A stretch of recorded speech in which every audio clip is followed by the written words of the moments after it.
मैं आपके बारे में बता दूंगा कि आप कौन हैं। तो ये चीज़ें इम्पोर्टेंट होती है। हमें भारत का नक्शा चेंज करना है। अब ऐसा नहीं है कि हमें जो है युद्ध करके चेंज करना है, बल्कि हमें एजुकेशन सिस्टम में चेंजिंग लाना है। जैसे आज मैं बहुत सारे टीचर्स को देखी जो बहुत अच्छे से अपनी बातों को समझा रहे थे, बता रहे थे, और उनका टीचिंग एक्सपीरियंस देखकर, मैं खुद भी टीचिंग करती हूँ, मैं इंग्लिश स्पीकिंग कोर्सेज कराती हूँ बच्चों को, तो जब मैं उन सभी टीचर्स को सुन रही थी तो मेरे अंदर एक उम्मीद जग रही थी कि अब मैं भी खेल खेल में पढ़ाऊंगी। वैसे मैं एंटरटेनिंग करती हूँ बच्चों के साथ, लेकिन इसके साथ साथ क्या होता है, जब हम नए नए लोगों से मिलते हैं ना, तो हमारे मन में नए नए विचार उत्पन्न होते हैं, जिसके द्वारा हम नई नई चीज़ें सीखते हैं, समझते हैं। मैंने एक फिल्म देखी थी जिसमें क्या था, एक प्रिंसिपल थी सरकारी स्कूल की, गवर्नमेंट स्कूल की प्रिंसिपल थी। तो जो वहाँ का एजुकेशन सिस्टम था ना, वो बहुत ज़्यादा अच्छा नहीं था।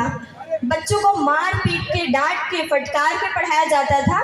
तो ये प्रिंसिपल को बहुत बुरी बात लगती थी।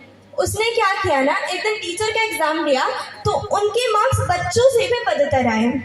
फिर टीचर ने क्या कर दिया ना, वो प्रिंसिपल क्या कर दी कि जैसे बच्चों को होमवर्क मिलता है ना, उसी तरीके से टीचर्स को भी होमवर्क देने लगी और बोले आप लोग इसको करके लाना, मैं कल चेक करूंगी। जिस तरीके से वो रोज देती रही तो टीचर्स में चेंजिंग आने लगी और वो फिर अच्छे से पढ़ाने लगे। तो हमें शिक्षा को चेंज करना है, शिक्षक को नहीं, बस उसके बताने के तरीके को चेंज करना है। जैसे कि क्या होता है, अधिकतर मैंने स्कूल्स में देखा है कि बच्चों को टीचर्स क्या करते हैं, मार पीट कर पढ़ाते हैं। मार पीट कर पढ़ाने से उनको नहीं समझ में आता है। आपने खान सर के बारे में सुना होगा, तो वो ढेर सारे बच्चों को पढ़ाते हैं, एटलीस्ट लाखों स्टूडेंट्स उनसे पढ़ते हैं। तो कोई बच्चा था, उनसे पूछा कि सर हम डाउट्स को कैसे क्लियर करेंगे अपने। अब खान सर का जवाब सुनिए, उन्होंने बोला जब तुम्हारे पास कोई डाउट बचेगा तभी तो तुम पूछोगे, जब हर एक डाउट क्लियर ही रहेंगे तो कैसे तुम पूछ सकते हो। तो ये चीज़ें मायने रखती हैं कि हमें शिक्षा को चेंज करना है, शिक्षा को बताने के तरीके को चेंज करना है कि कैसे हम लोगों के साथ बिहेव कर रहे हैं। और स्टूडेंट्स दो टाइप के होते हैं, एक होता है इंट्रोवर्ट, एक होता है एक्सट्रोवर्ट। तो इंट्रोवर्ट जो होता है वो अंतर्मुखी होता है। अंतर्मुखी कौन होता है, जिसको मालूम भी रहता है ना तो किसी के सामने कुछ बोलता नहीं है, वो दब्बा जिसको बोलता है ना, दब्बू, उस तरीके से वो रहता है कि वो किसी के सामने अपनी बातों को नहीं रखेगा। चार लोग आपस में गलत सही कैसा भी बात कर रहे हो, बीच में वो इंटरफेयर नहीं करेगा कि आप सही कह रहे हो, आप गलत कह रहे हो, भले ही उसके बारे में उसको जानकारी हो। और एक्सट्रोवर्ट क्या करता है, जिस चीज़ के बारे में जानकारी रहती है उस चीज़ के बारे में बोलता है और लोगों को भी बताता है, उनसे भी सीखता है, और जिस चीज़ों के बारे में उसको जानकारी नहीं होती है तुरंत लोगों से पूछ लेता है। तो आप लोग को कैसा बनना है, इंट्रोवर्ट या एक्सट्रोवर्ट? ऑफ कोर्स आप लोग को एक्सट्रोवर्ट बनना है, ताकि हर एक व्यक्ति जो भी क्वेश्चन पूछे उसका जवाब देने का ट्राई करो, भले ही वो गलत हो। और इसके साथ साथ मैं बताना चाहती हूँ कि मेरा एक यूट्यूब चैनल भी है, फाल्कॉन ऑनलाइन एकेडमी नेम का, जिसपे 1000 प्लस सब्सक्राइबर्स हैं, जो कि अभी मैं वहाँ पे educational and knowledgeable videos upload करती हूँ, जिससे बच्चों में नई उम्मीद जगती है। और अगर मैं बात करूँ कि मैं कितने मीटिंग, सेमिनार्स, इवेंट्स को अटेंड कर चुकी हूँ, तो सैकड़ों, मैं अपने घर के बाहर भी गई हूँ, यहाँ तक कि नेपाल और बनारस, सारनाथ, कुशीनगर जैसी जगहों पे भी मैंने स्पीच दिया है। और अगर मैं अपने क्षेत्र की बात करूं तो बहुत जगह मैंने दिया है, अपने गांव के आसपास बहुत सारी जगहों पे मैंने दिया है। हम ऐसे समाज में जीते हैं ना जहां पे सुंदरता की पहचान रंग से लगाई जाती है और शिक्षा को नंबरों से गिना जाता है। तो आप लोग बताइए, क्या ये सही है?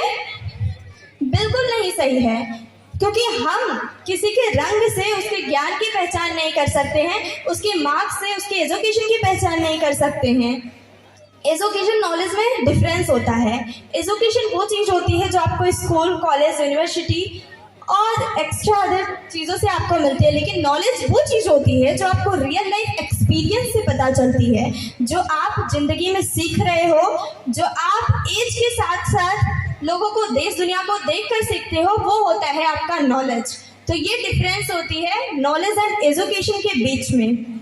और मैं अब आप लोग को बताना चाहती चाहती हूँ ना कि जैसे कि कोई बच्चा होता है तो क्या करता है, रटने में स्टार्ट कर देता है। कोई चीज़ को लर्न, अगर उसको टीचर ने बोल दिया कि लर्न करो तो वो रटना स्टार्ट कर देता है। और एक बात समझ लीजिए, रटने से कुछ नहीं होता है जब तक हम उसको अच्छे से समझते नहीं हैं। हम समझ जाएंगे अपने हिसाब से, अगर हम बना के लिख देते हैं तो भी वो सही माना जाएगा, लेकिन हाँ करेक्ट होना चाहिए। लेकिन अगर आपने उसको समझा ही नहीं, बस ऐसे ही रटते जाते हो, इससे कोई फ़ायदा आपको नहीं होने वाला है। मैं ऐसे जगह टीचिंग करती हूँ, मेरा ऑनलाइन टीचिंग प्लेटफॉर्म रहता है। मैं शाम को 7 से 8 बजे 1 घंटे का क्लास लेती हूँ और मैं उसको छोड़कर आप सभी लोग के सामने प्रेजेंट हूँ। तो 7 to 8 मेरी क्लासेस चलती हैं इंग्लिश स्पीकिंग कोर्स की, जिसमें मैं बच्चों को इंग्लिश बोलना सिखाती हूँ और स्पीक इंग्लिश फ्लुएंटली। क्योंकि लॉकडाउन के पीरियड में क्या था, सभी बच्चे रेस्ट कर रहे थे घर पे, मैं रेस्ट नहीं कर रही थी। मैं उस समय अपना पूरा का पूरा टाइम मैंने किसी टीचर से नहीं सीखा है। हाँ, कोशिश किया एक बार कि चलते हैं देखते हैं टीचर से, लेकिन टीचर्स ना वो चीज़ मुझे नहीं दे पा रहे थे जो मुझे चाहिए था। तो मैंने सोचा कि मैं घर पे ही सीख लूँगी। जब सभी लोग बोलते हैं इंटरनेट बहुत ज़्यादा इम्पोर्टेंट है, क्योंकि इंटरनेट बहुत अच्छा भी होता है, बहुत बुरा भी होता है। अगर आप अच्छे तरीके से यूज़ करोगे तो आपके लिए बेहतर साबित होगा, बुरे तरीके से यूज़ करोगे बुरा साबित होगा। तो मैंने सोचा मैं घर पे ही बैठ कर सीखूँगी। फिर क्या हुआ, मैं अपना फुल टाइम इंग्लिश सीखने में देने लगी, क्योंकि मेरी ऑनलाइन क्लासेस भी नहीं चलती थी उस समय। मैं ऐसे स्कूल में उस समय पढ़ती थी जहाँ पे ऑनलाइन वगैरह सिस्टम नहीं है। अभी इस साल मैंने इंग्लिश मीडियम में अपना करवाया है एडमिशन, बल्कि जब मैंने इंग्लिश सीखा तब मैं हिंदी मीडियम में ही स्कूल में ही पढ़ रही थी। तो उस समय लॉकडाउन के समय में मैंने क्या किया, अपने पेरेंट्स का सपोर्ट लिया। मेरे पेरेंट्स लिटरेट नहीं है, लेकिन उसके बावजूद भी वो मुझको बहुत गाइड कर देते हैं। वो अपनी एजुकेशन से नहीं, लेकिन अपनी नॉलेज से ज़रूर मुझको अवेयर करते रहते हैं।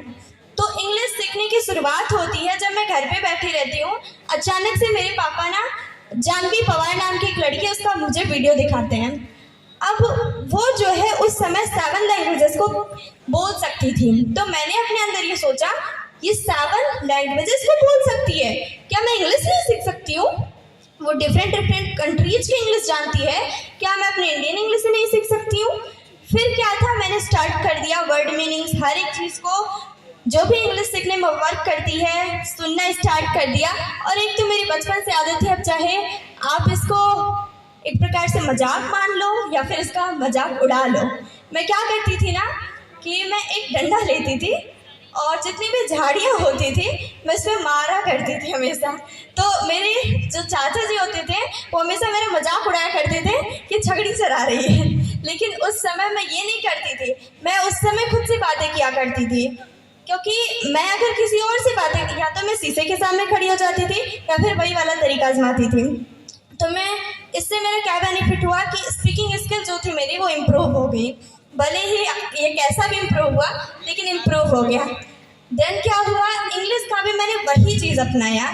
मैं रीडिंग करती थी, थोड़ा बहुत उससे सीखती थी, फिर जाके गलत सही, क्योंकि अगर हम गलत बोलेंगे किसी के सामने तो हमारी बेइज्जती भी कर सकता है, जिससे हम डिमोटिवेट भी हो सकते हैं।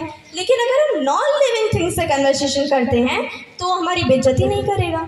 फिर वो क्या था ना कि मेरे घर में नीम का पेड़ है, मैं वहाँ पे जाके बैठ जाती थी डंडा लेकर और उससे इंग्लिश में बात किया करती थी।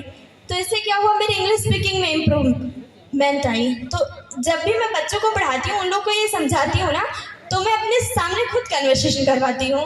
क्योंकि बच्चे जो होते हैं वो घर पे कभी भी ऐसा नहीं है कि वो सिर्फ उनको क्लास से मतलब रहता है। बच्चे अधिकतर सिर्फ स्कूल, कॉलेज, यूनिवर्सिटी, कोचिंग पे ही डिपेंड होते हैं।